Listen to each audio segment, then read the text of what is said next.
여러분, 예수님의 12제자를 아십니까? 우리가 신앙생활을 꽤 오래 한 사람도 예수님의 12제자를 써보세요, 그렇게 이야기하면 아마 1명부터 12명까지 정확하게 예수님의 제자를 정확하게 써낼 수 있는 사람이 얼마나 될까?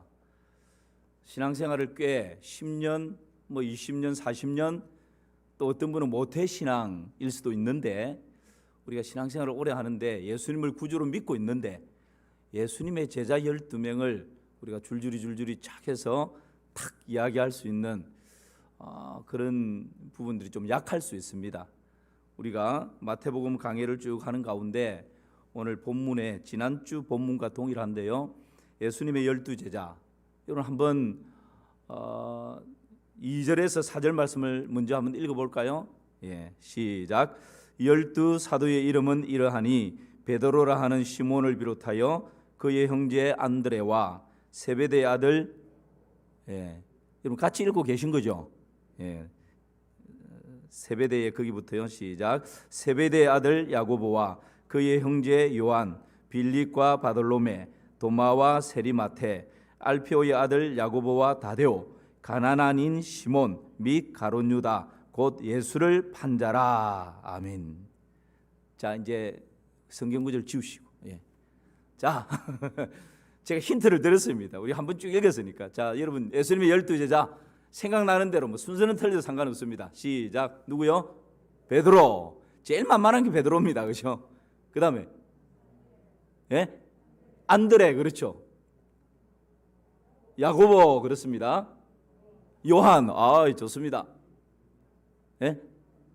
빌립, 그렇죠. 빌립. 마태, 도마, 바돌로메, 가룟 유다, 그렇죠. 다데오. 와, 두 사람 남았습니다. 안드레 했습니다. 두 번째 했습니다. 기타 등등 이러면 됩니다. 참, 이 예수님의 12제자를 제대로 이렇게 안다는 것이 사실은 쉽지 않습니다. 이름이 왜 그리 어려운지, 여러분, 예수님의 12제자를 마태복음에서는 이렇게 쫙 정리를 합니다. 베드로, 안드레, 베드로와 안드레는 형제입니다. 그리고 야고보가 예수님의 제자 중에 야고보 이름이 두 사람이 있기 때문에 구분을 해서 세베대의 아들 야고보와 또 9번째 보면 알페오의 아들 야고보로 구분을 합니다. 그러니까 세 번째 세베대의 아들 야고보와 요한이 또 형제입니다. 그리고 빌립, 바돌로메, 도마, 마테, 아까 말씀드렸죠, 알페오의 아들 야고보가 있고요, 다데오가 있고 가나나인 시몬, 그리고 가룟 유다, 이렇게 12명입니다. 그런데 여러분, 누가복음 6장 16절에 보면, 누가복음을 우리 같이 한번 읽어볼까요? 야고보의 아들 유다와 예수를 파는 자가 될 가룟 유다라. 새로운 인물이 등장을 해요. 마태복음에서 분명히 우리가 쭉 12명 그렇게 봤는데 누가복음에 넘어오니까 야고보의 아들 유다, 이 사람이 예수님의 12제자에 등장을 하는 거예요. 그러면 마태복음에 누가 빠졌을까요? 한 사람이 빠지고 새로운 사람이 등장을 합니다. 다데오라고 하는 사람의 이름이 없어지고 야고보의 아들 유다가 새롭게 등장하는 거예요. 도대체 이게 어찌 된 겁니까? 성경은 1.1획도 변함이 없다 그랬는데 예수님이 그냥 마음에 안 들어서 다데오 빼버리고 야고보의 아들 유다를 살짝 끼우는 겁니까? 이렇게 이제 성경이 충돌을 할 때 우리가 어떻게 성경을 해석하고 봐야 하는가 하면 성경으로 성경을 해석하면 됩니다. 여러분, 예수님께서 부활 승천하신 다음에 12제자와 포함해서 120명이 마가다락방에 모여서 마음을 같이하여 기도하는데, 예수님이 승천하신 이후에 예수님의 제자 12명을 소개하는데 사도행전 1장 13절에 보면 이렇게 소개합니다. 우리 같이 한번 읽어볼까요? 시작. 들어가 그들이 요하는 다락방으로 올라가니 베드로, 요한, 야고보, 안드레와 빌립, 도마와 바돌로메, 마테와 및 알페오의 아들 야고보, 셀로신 시몬, 야고보의 아들 유다가 다 거기 있어. 그대로 띄워놓으시고요. 여기에 마태복음에 나오는 다데오가 있습니까 없습니까? 다데오가 없고 누가복음에서 소개했던 누가 들어있죠? 야고보의 아들 누구요? 유다가 들어있어요. 그러면 다데오는 탈락한 겁니까? 때로는 우리가 성경을 읽다 보면 이런 충돌적인 내용들 때문에 어떨 때는 막 고민을 하고 도대체 뭐가 어떻게 되는 건지 그렇게 어려울 때가 있습니다. 최초의 기독교 국가인 아르메니아가 최초의 기독교 국가인데 그 아르메니아어로 되어 있는 성경에 보면 이 예수님의 12 제자 중에 다데오와 유다를 이렇게 소개합니다. 유다, 다데오. 그러니까 두 인물이 아니고 한 인물인데 예수님을 만날 당시의 이름은 다데오였고 예수님을 만나서 그 사람이 변화되고 성숙되고 그렇게 되어가면서 새로운 이름이 주어졌는데 유다라는 이름이 주어진 거예요. 그러니까 유다, 다데오 이렇게 이름을 적고 있는 것이죠. 그 새로운 이름이 유다라고 주어졌는데 우리가 아는 것처럼 예수님을 팔아버린 똑같은 이름 누가 있죠? 가룟 유다가 있습니다. 그러니까 그 가룟 유다와 구분을 하기 위해서 누구의 아들요? 야고보의 아들 유다다. 이렇게 표현을 하고 있는 것이죠. 사실 베드로도 마찬가지입니다. 베드로도 예수님 만나기 전에는 이름이 뭡니까? 시몬이었어요. 시몬. 그런데 예수님을 만나서 예수님께서 그 시몬에게 내 이름을 개발하리라. 개발하는 말이 뭡니까? 베트라라는 말이거든요. 반석이다 이 말입니다.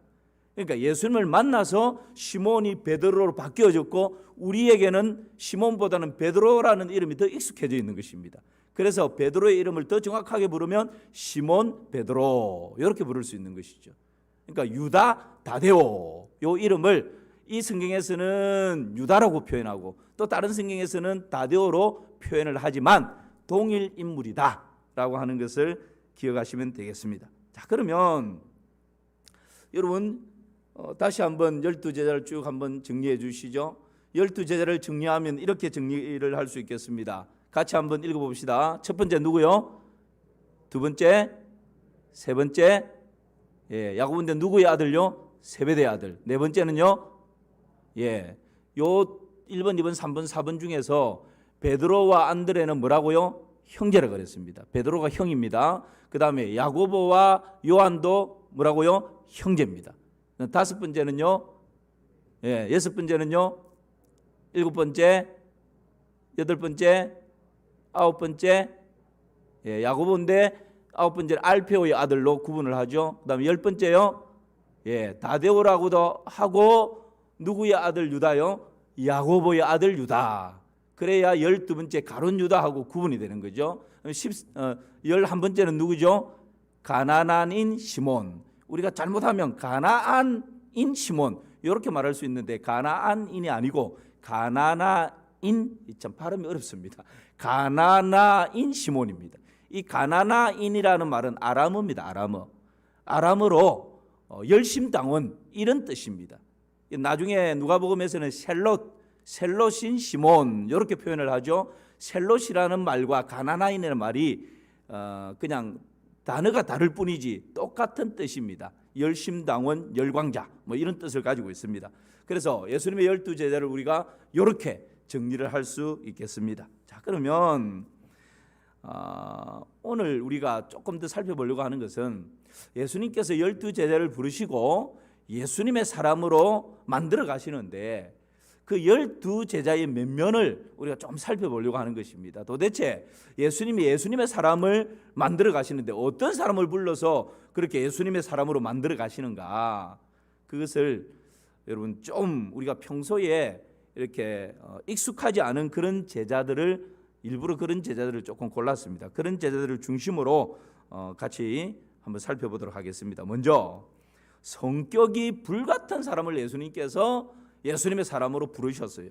성격이 불같은 사람 대표적인 인물이 누굴까요? 나와 있죠. 누굽니까? 야고보와 요한입니다. 사실 베드로도 이 과에 포함시킬 수 있지만 일단 베드로는 뺐습니다. 너무 익숙하기 때문에. 이 야고보와 요한, 예수님께서 야고보와 요한 이 두 사람을 뭐라고 불렀죠? 보아너게, 그렇게 불렀습니다. 보아너게라는 별명을 주었습니다. 보아너게라는 말이 뭡니까? 예, 그렇습니다. 우레의 아들, 천둥의 아들, 번개, 뭐 이런 별명을 주신 거죠. 여러분, 우레의 아들, 천둥의 아들, 번개, 어떤 의미입니까? 그냥 성격이 그냥 벼락 같다는 거죠. 번개처럼 여기 번쩍 저기 번쩍, 그렇게 그냥 급하고 한번 막 성격이 나오면 누구도 이게 감당하기가 어려운 진짜 그런 성격을 가진 사람이 야고보와 요한이었습니다. 그 한 실례가 있는데, 예수님과 함께 이 두 제자가 예수님과 함께 사마리아 성에 복음을 전하러 갔는데, 사마리아 성에 있는 사람들이 예수님과 제자들을 거부하는 거예요. 받아들이지를 않습니다.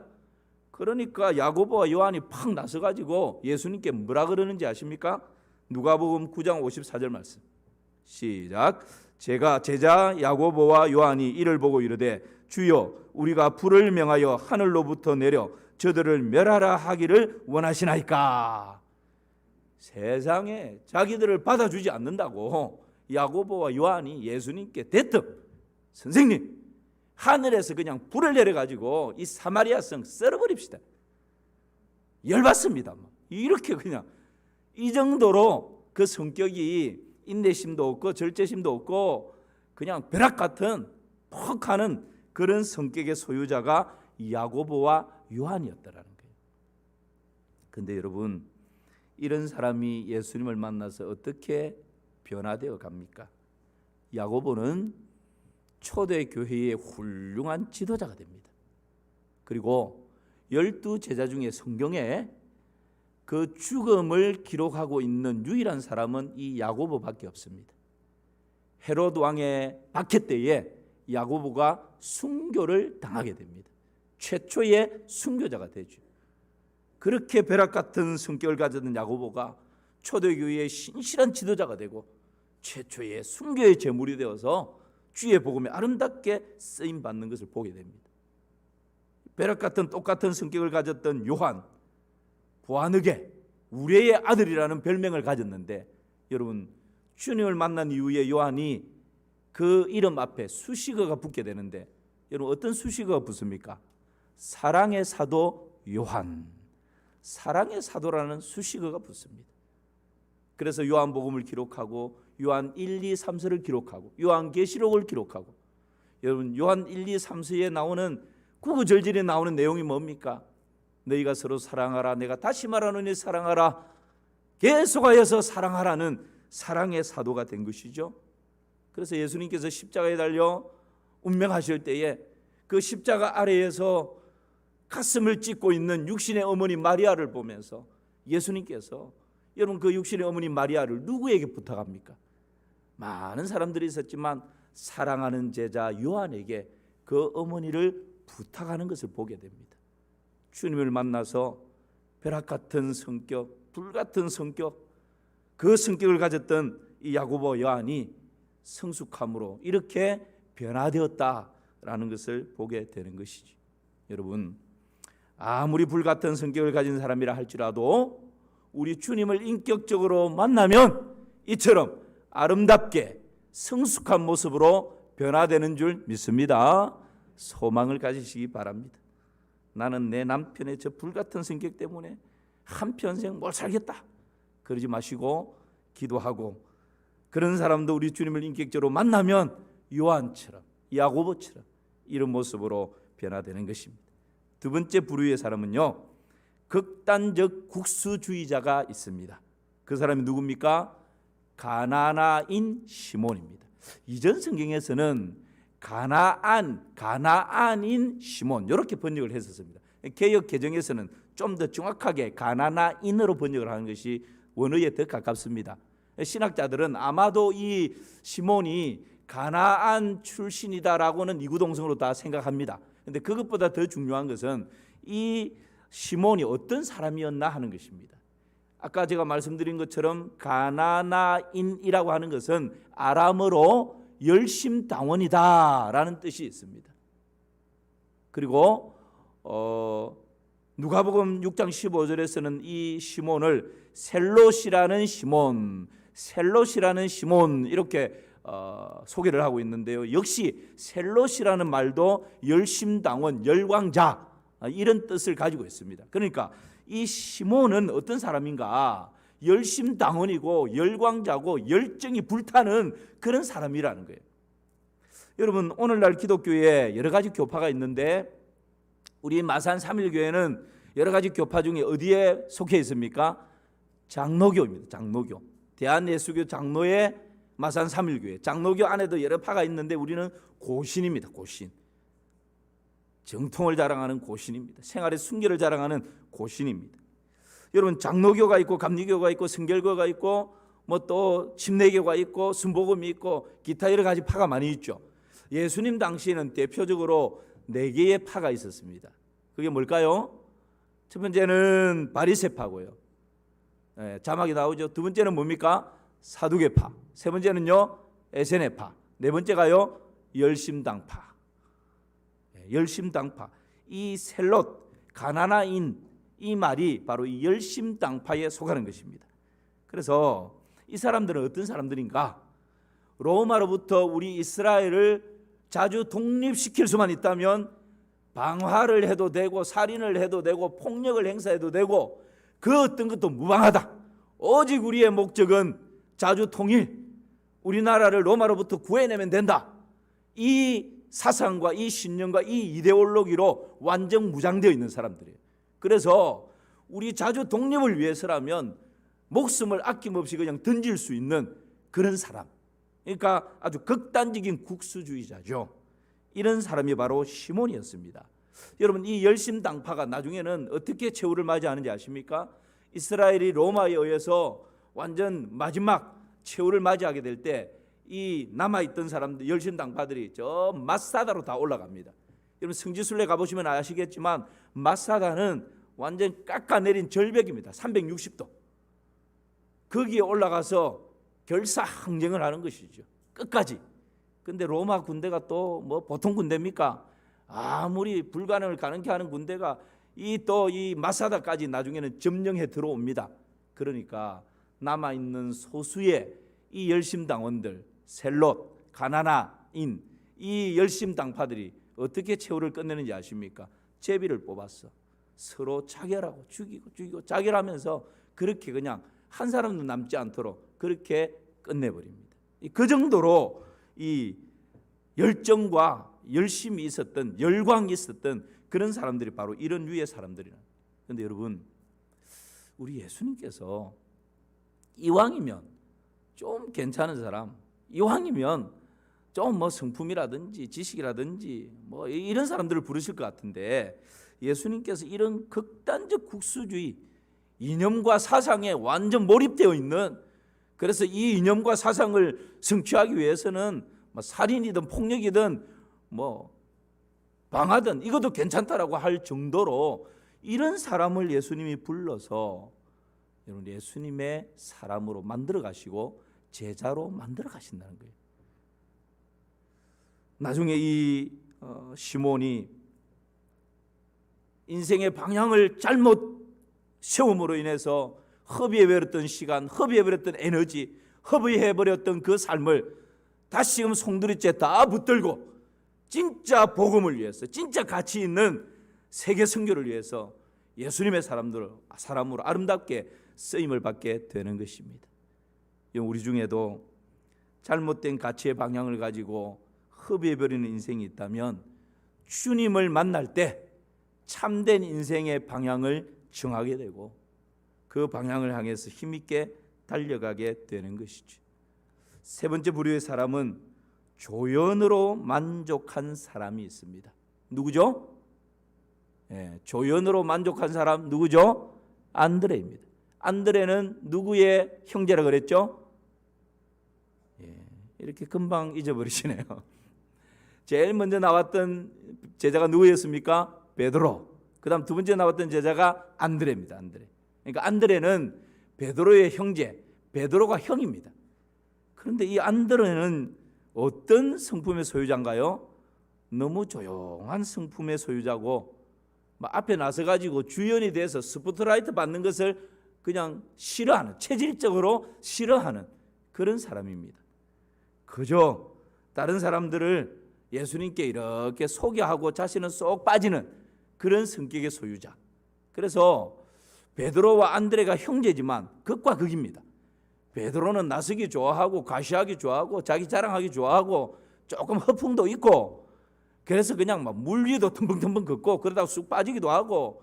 그런데 이 안드레는 같은 어머니 뱃속에서 났는데 동생 안드레는 정반대예요. 그런 거 두려워서 막 하고 싶어 하지 않습니다. 주연으로 막 사람들 앞에 드러나는 거 너무너무 싫어합니다.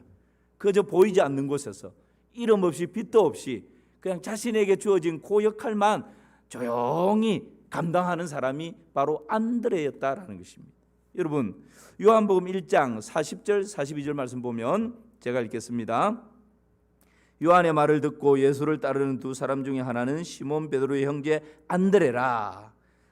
그가 먼저 자기의 형제 시몬을 찾아, 여기서 자기의 형제 시몬은 베드로입니다. 시몬을 찾아 말하되 우리가 메시아를 만났다 하고, 메시아는 번역하면 그리스도라, 데리고 예수께로 오니, 그 형님 베드로를 데리고, 시몬 베드로를 데리고 예수님께로 오는 것입니다. 예수께서 보시고 이르시되 네가 요한의 아들 시몬이니 장차 뭐라 한다고요? 게바라 하리라 하시니라. 게바는 번역하면 누구죠? 베드로라. 여러분, 예수님의 수제자 베드로, 예수님을 만나서 그 이름이 베드로로 바뀌기 전 이름 시몬, 이 시몬을 예수님께 데리고 와서 예수님께 소개했던 인물이 누굽니까? 안드레라는 거예요. 안드레. 예수님을 안드레가 먼저 만나고 구원자를 만나니까 너무 감격해서 자기 형님 베드로를, 시몬을 데리고 예수님께 와서 딱 소개시켜주고 안드레는 그냥 쏙 빠지는 것입니다. 여러분, 안드레가 없었다면 예수님의 수제자 베드로는 있지 않을 수도 있습니다. 또 안드레는 오병이어의 기적 때에도 아주 중요한 역할을 합니다. 여러분, 예수님께서 오병이어의 기적을 일으키실 때 무엇을 보고 일으키시죠? 어린아이 하나가 도시락을 가지고 옵니다. 그 도시락에 보니까 보리떡 5개와 물고기 2마리, 오병이어가 있습니다. 그것을 보시고 예수님께서 기적을 행하시고 5,000명이 먹고 12바구니를 남기는 것입니다. 그런데 여러분, 이 어린아이를 예수님께 데리고 온 사람이 누굽니까? 우리는 그것을 잘 생각하지 않을 수 있는데요, 성경에서는 아주 정확하게 소개하고 있습니다. 요한복음 6장 8절에서 9절 말씀 보십시오. 시작. 제자 중 하나 곧 시몬 베드로의 형제 안드레가 예수께 여짜오되 여기 한 아이가 있어 보리떡 5개와 물고기 2마리를 가지고 있나이다. 그러나 그것이 이 많은 사람에게 얼마나 되겠사옵나이까? 우리 예수님이 오병이어의 기적을 일으키실 때 어린아이가 가지고 있는 보리떡 5개와 물고기 2마리를 보시고 하늘을 우러러 축사하시고 그렇게 그것을 가지고 기적을 행하시는데, 여러분, 정작 그 어린아이를 데리고 예수님께 나와 예수님께 소개시켜주는 중요한 역할을 한 사람이 있는데, 그 역할을 한 사람이 누구라고요? 안드레라는 거예요. 안드레. 우리는 오병이어의 기적에 대해서는 너무너무 잘 알고 있지만 그 중요한 기적의 역사의 현장에 예수님과 그 어린아이를 연결시켜 주었던 정말 중요한 역할을 한 안드레는 우리 기억 속에 별로 없습니다. 저는 한 번씩 이런 생각을 합니다. 천국 가면, 하나님 앞에 가면 정말 우리가 전혀 생각지 못했던 그런 사람이 하나님께 면류관을 받고 하나님께 큰 상급을 받고 하나님께 칭찬을 받는 그런 인물들이 너무너무 많을 것이다. 우리가 아는 것처럼 유명한 이름, 누가 들어도 그분, 누가 봐도 그분의 업적과 그분이 이루어놓은, 성취해놓은 이런 일들, 대단하다고, 명함에 더 이상 적을 곳이 없을 정도로 쫙 적혀있는 그런 분들도 나름대로 중요한 역할을 했죠. 그런데 정말 안드레처럼 자신은 주연으로 드러나기를 꺼려하고 오히려 조연으로 만족해하고 조연의 역할로 행복해하며 중요한 역할, 연결고리 역할만 하고 자신은 그냥 쏙 빠지는, 아마 이런 안드레와 같은 사람이 하나님 나라에 우리가 이르렀을 때 더 많은 상급을 받고 더 하나님께 인정받고 칭찬받는 그런 은혜들이 분명히 있을 것입니다. 아마 우리 중에도 내성적인 분들 들어 많으시죠. 소극적이고 조용하신 분들 들어 많으시죠. 사람들 앞에 나서서 무슨 말을 하려고 그러면 괜히 수줍고, 사람들 앞에 나와서 무엇을 주장하려고 그러면 죽기보다도 싫고, 그래서 그냥 뒤에서 조용히 시키면 그냥 그거 묵묵히 하고, 그저 이렇게 기도하고 보면서 내가 섬겨야 할 곳이 어딘가 그렇게 보면서 정말 이름 없이 빛도 없이 그 자리에서 그 역할 묵묵히 하시는 그런 분들 계시죠. 여러분, 가정에서도 그러하고 교회 공동체에서도 그러하고, 안드레와 같은 이런 사람들이 많으면 많을수록 그 공동체는 행복한 공동체가 되는 것입니다. 우리 마산 3일교회가 안드레와 같은 사람이 많아질 수 있기를 주님의 이름으로 축복합니다. 예수님의 사람들 중에는 여러 가지 류의 사람들이 있었지만 주연되기를 뒤로 하고 오히려 조연의 역할만으로 충분히 기뻐하고 만족해하고 행복해하는 이런 안드레와 같은 사람이 있었기에 여러분, 하나님의 나라가 이렇게 아름답게 확장되고 성장할 수 있었던 것이죠. 마지막 하나는 돈을 사랑한 사람. 여러분, 우리 예수님께서 예수님의 사람들을 부를 때 이 돈에 집착하고 돈을 사랑하는 사람들은 좀 거부하고 싫어하실 것 같은데, 돈에 대해서 그냥 딱 정리가 되어 있고 뭔가 막 가치를 위해서 그냥 헌신하는 이런 사람들을 부르실 것 같은데, 돈을 12명 중에서요, 돈에 대해서 집착하면서 뭐 조금 속된 말로 하면 돈에 미친 사람 두 사람이 있습니다. 누굽니까? 마태와 가룟 유다였어요. 여러분, 마태는 어떤 사람들입니까? 어떤 사람입니까? 세리였습니다. 세리. 이때 당시 세리는 요즘 뭐 세무서에 근무하는 사람하고는 다르죠. 공무원하고는 다릅니다. 우리가 많이 들었지 않습니까? 이때 세리는 여러분 매국노입니다. 그러니까 로마의 압제배이고 자기 동족의 피를 빨아서 자기의 배를 채우는 그런 사람이 세리였습니다. 그러니까 동족으로부터 온갖 비난과 비판과 비방을 다 받는 그런 사람이, 손가락질 받는 사람이 세리였습니다. 그럼에도 불구하고 여러분, 이 마태가 세리를 하고 있는 이유가 뭡니까? 딱 하나밖에 없습니다. 다 알면서도 이 세리의 일을 계속하고 있는 이유는 돈 때문에 그런 것입니다. 돈이 되니까, 돈이 들어오니까, 내가 부자가 되니까 그 돈 앞에서 나라도 팔아먹어버리는 것입니다. 그 돈 앞에서 민족도 배신해버리는 것입니다. 그 돈 앞에서 양심도 팔아버리고 그 돈 앞에서 비난도 비판도 비방도 아랑곳하지 않는, 그야말로 얼굴에 철면피가 되어버리는 그런 인물이 바로 마태였습니다. 그런데 여러분, 이 마태가 예수님을 만나게 됩니다. 돈을 쫓던 인생이 예수님을 만나고 변화되어서 복음을 쫓는 인생으로 바뀌어지게 되는 것입니다. 돈이면 모든 것을 다 희생시켜서라도 이루어내는 사람이 돈을 향해서 전력 질주하던 그 인생이 예수님을 만난 이후에는 참된 표대를 향해서 달려가는 그런 인생으로 바뀌어지게 된 것입니다. 그래서 여러분, 우리가 지금 마태복음을 계속 주일날마다 강의하고 있는데 이 마태복음을 기록하는 그런 예수님의 사람, 예수님의 제자로 거듭나게 된 것이죠.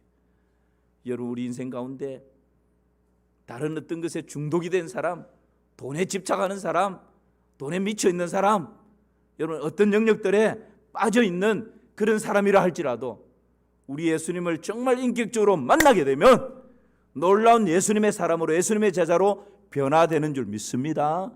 이것이 여러분 복음의 능력입니다. 가룟 유다 더 심했습니다. 가룟 유다야말로 돈에 미쳐버린 사람입니다. 여러분, 마리아라고 하는 여인이 그 향유 옥합을 깨뜨려서 예수님의 발을 씻겨드립니다. 그 광경을 바라보던 제자 가룟 유다가 그 마리아를 향해서 뭐라고 말합니까? 아주 책망을 하고 호통을 칩니다. 야, 이 사람아, 이 귀한 향유를 왜 이렇게 허비하냐? 이것을 팔아서 저 가난한 사람, 굶주린 사람들을 도와주는 것이 얼마나 더 유익하냐? 그러면서 막 호통을 칩니다. 여러분, 정말 이 가룟 유다가 가난한 사람을 생각해서 그런 것일까요? 요한복음 12장 6절 말씀 보십시오. 우리 같이 한번 읽어볼까요? 시작. 이렇게 말하면 가난한 자들을 생각함이 아니요 그는 도둑이라 동계를 막고 거기 넣는 것을 훔쳐 가매르라. 여러분, 말로는 야, 이 사람아, 이 귀한 향유를 왜 이렇게 허비해버리냐? 왜 이렇게 낭비해버리냐?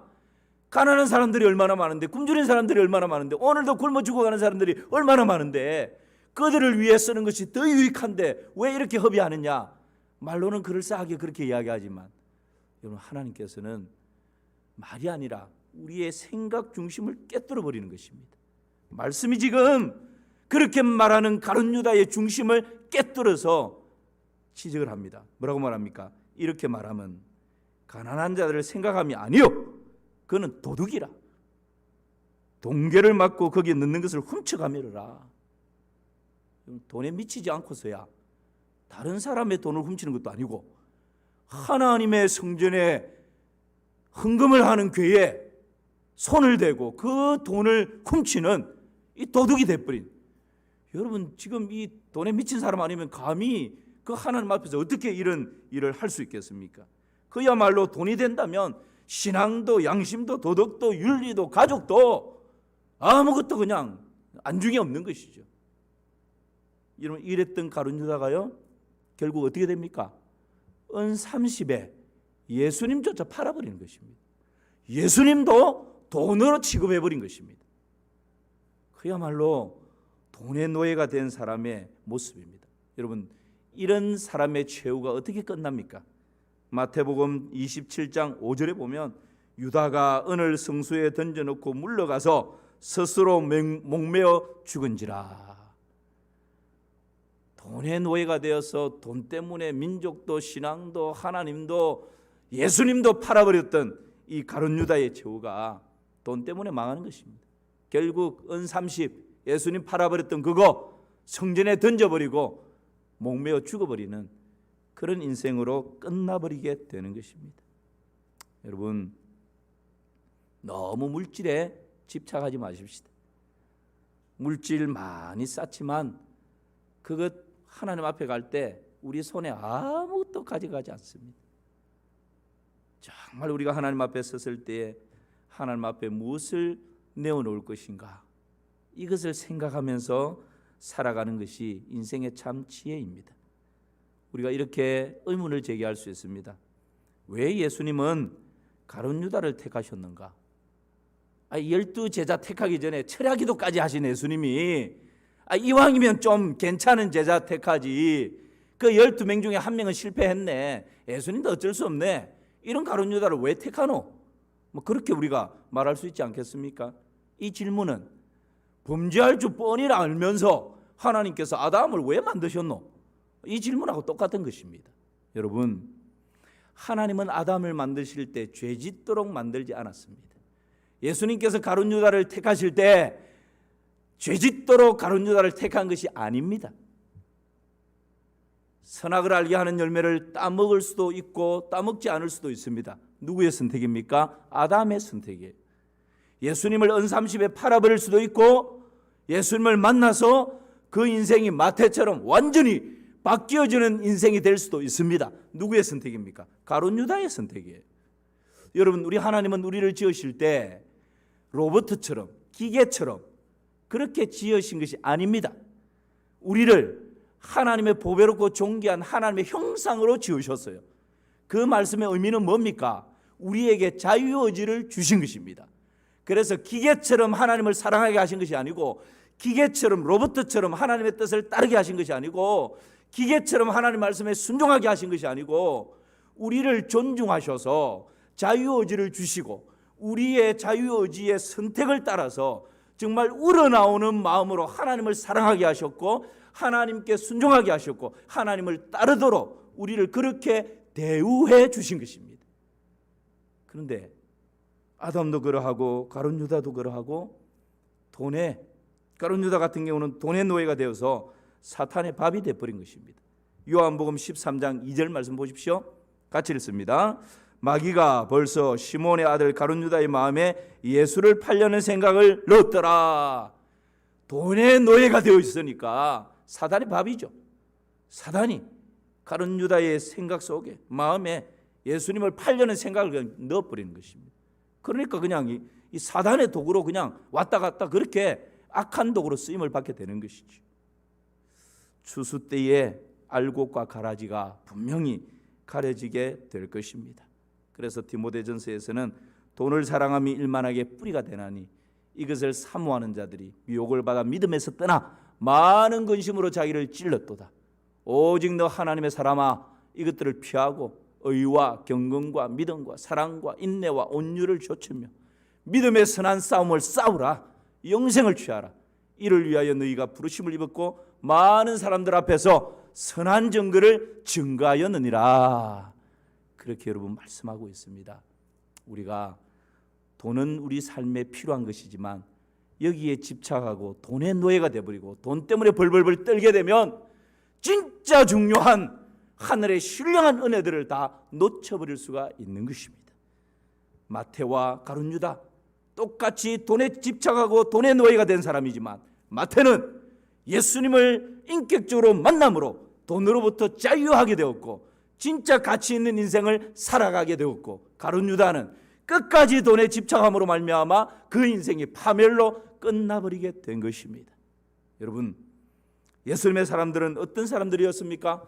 오늘 네 가지를 같이 살펴봤습니다. 첫 번째는 성격이 불같은 사람, 야고보와 요한. 그 다음에 극단적 국수주의자, 누가 있었죠? 가나나인 시몬이 있었습니다. 그 다음에는요, 조연으로 충분히 만족하고 행복했던 사람, 누구요? 안드레가 있었습니다. 마지막 네 번째는요, 돈을 사랑한 사람 마태와 가룟 유다가 있었습니다. 우리 예수님께서는 어쩌면 장점보다 단점이 너무너무 많은 이 사람들을 부르셔서 예수님의 제자, 예수님의 사람으로 만들어 가셨습니다. 사람들마다 약점과 단점이 없는 사람 한 사람도 없습니다. 그런데 우리 예수님은 우리의 한 가지 장점을 주목하십니다. 그리고 그 장점을 잘 개발하고 그 잠재력을 잘 일으켜서 예수님을 따르는 예수님의 사람으로 만들어 가십니다. 여러분, 우리에게 있는 많은 약점과 단점 때문에 힘들어하고 열등감 가지지 마시고 주님께서 우리 가운데 심어 놓으신 그 장점 하나를 붙들고 아름답게 사용함으로 우리 모두도 예수님의 사람들로 쓰임받는 은혜가 있기를 주님의 이름으로 축원합니다.